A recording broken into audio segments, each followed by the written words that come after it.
O Memati nereden gitmiş? Ya Allah. 3 tane attığın adam var. Tek kurtla ya. Ya korkum çıkar korkum.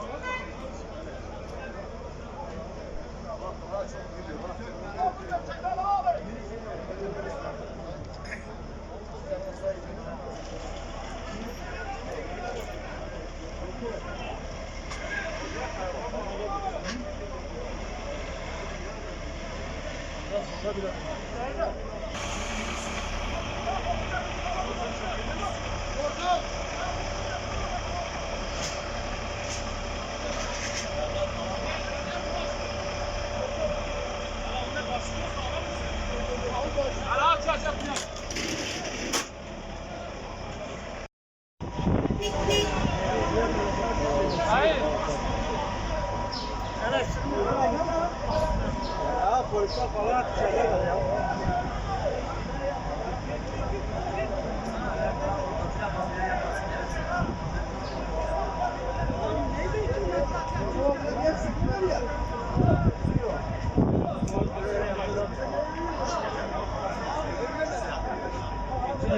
İtfaiye çek. Su yok ha. Abi, bina tabla yok ha. Ahşaptır ha.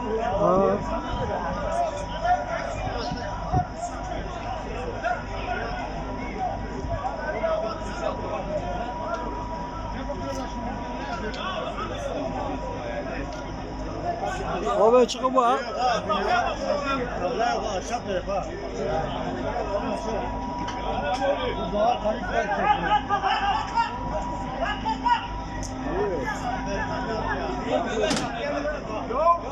Ya sonra oradakiler çıkır o zararına yıkılır ha. Memlekette su yok ya. Hadi belediye su yok.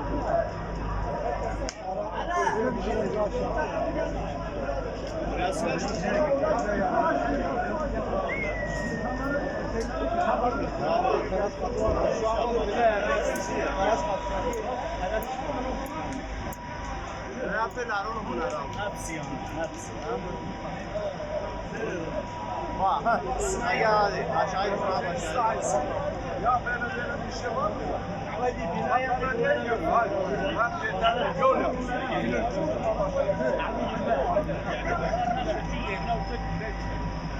Sen neredesin?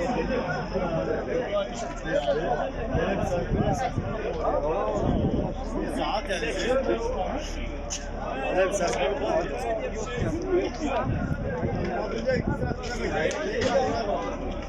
Memlekete manzara olmuşlar ha. Böyle bir şey yok. Bir su veremiyor itfaiye elemanı şey. Bu hale bakın. Ey bak. En şey. Ev cahil cahil yanıyor. Bir damla su verilmiyor ya.